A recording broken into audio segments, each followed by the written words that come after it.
Olá, pessoal. Hoje eu vou apresentar aqui o meu Tech Challenge da segunda fase, aonde vamos utilizar esse dataset do Breast Cancer Dataset para desenvolver uma solução para a área da saúde.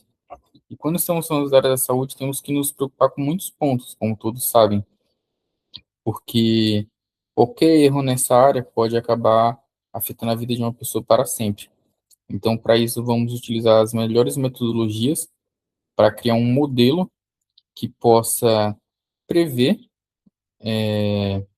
casos de câncer de acordo com algumas métricas. E vamos colocar tudo isso dentro da infraestrutura da Azure.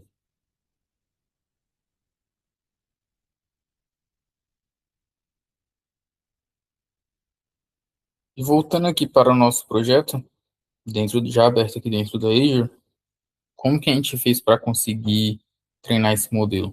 A estratégia que a gente utilizou foi utilizar algoritmos genéticos com Random Forest. Então a gente definiu algumas funções aqui para criar indivíduos, fazer crossover e mutações. E junto com isso fizemos uma função de fitness para validar. Então a nossa função de fitness foi o nosso filtro de qualidade. Basicamente, ela garante que nosso algoritmo não está decorando, e sim aprendendo de fato. E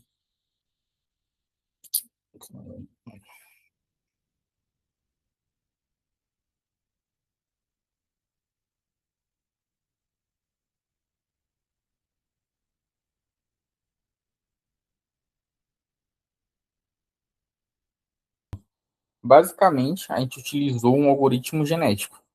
Então a gente tratou o nosso Random Forest basicamente como se fosse um indivíduo vivo da minha população, como se fosse um conjunto de genes, onde cada gene representava um hiperparâmetro. O N-Estimator, o MaxDef e o Min Samples Split. O fluxo técnico foi esse. Basicamente, a gente cria uma população inicial, utilizando a função create individual.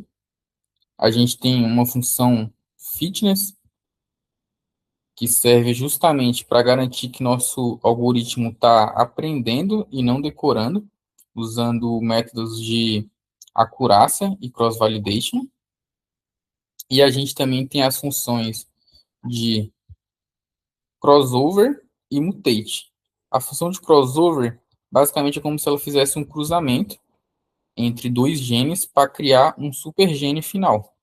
E a questão de mutação é quando se adiciona um parâmetro diferente e com isso você garante que seu modelo não está ficando viciado.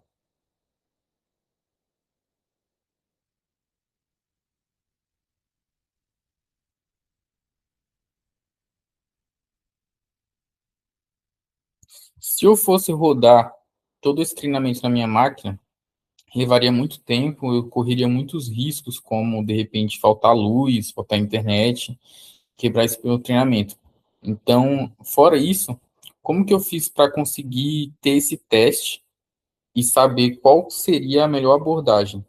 Basicamente, eu criei um job dentro do meu notebook, aonde, deixa eu pegar a função aqui, aonde eu faço três experimentos. Um experimento conservador, um experimento exploratório e um robusto. Então, o experimento conservador, a gente tem um volume menor aqui de genes e uma mutação equilibrada.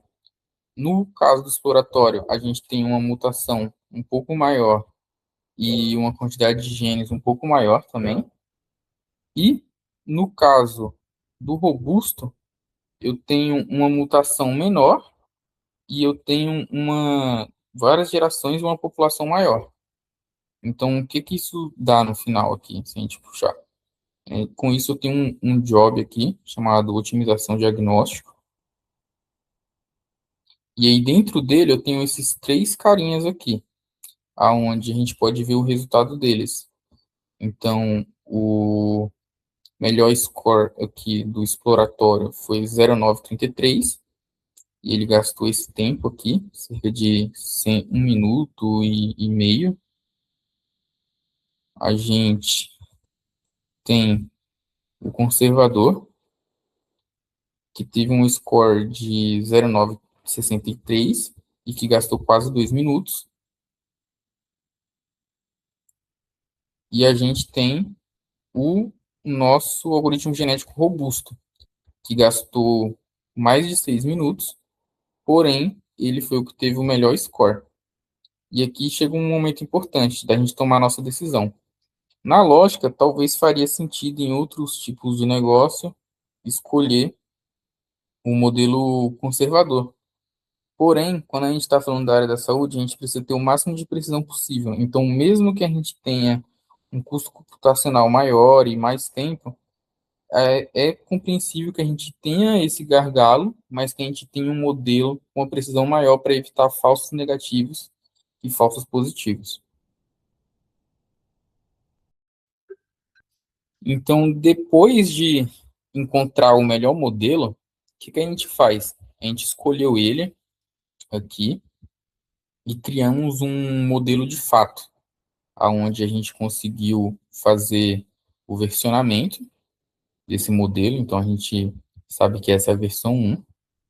A gente tem todos os artefatos dele, então, caso a gente precise instalar em outro local, a gente vai ter todas as dependências, então, outra pessoa pode pegar, puxar isso aqui e executar facilmente.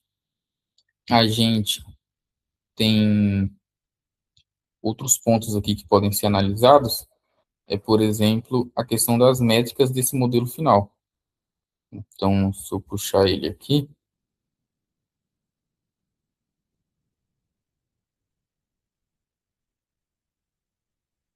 nesse modelo final, a gente consegue ter todas as métricas de teste recall, training, training score. Além disso, a gente tem algumas imagens aqui como a matriz de confusão. Então, como a gente pode ver aqui nesse lado esquerdo inferior desse quadrante, a gente tem uma porcentagem baixíssima de falsos negativos e uma quantidade zero de falsos positivos. Então, isso aqui é muito bom porque a gente garante que a gente não vai deixar com que um paciente fique sem tratamento. Vai ser muito difícil com que isso ocorra. E aí, depois que esse modelo está pronto, a gente pode usar ele de diversas maneiras, desde criar um endpoint, integrar com outras coisas. Então, é bem interessante ter esse processo aqui para a gente ter um produto final, né, de fato.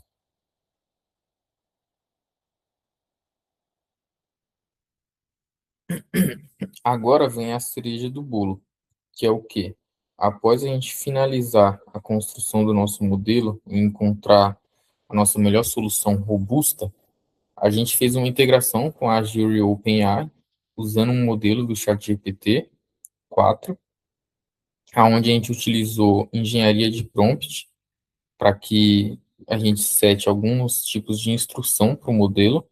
Então, ele vai ser um assistente médico em oncologia, ele vai fazer uma predição, ele vai verificar a confiança do modelo, ele vai fazer uma explicação natural do diagnóstico e vai transformar também os dados estatísticos em insights, sugerindo próximos passos clínicos para o contexto do paciente.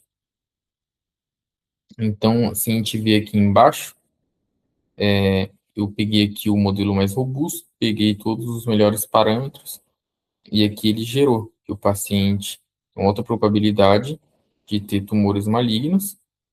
Ele fez uma predição, né, do que se trata, pegou os parâmetros genéticos, fez uma série de passos clínicos que podem ser tomados em um planejamento terapêutico.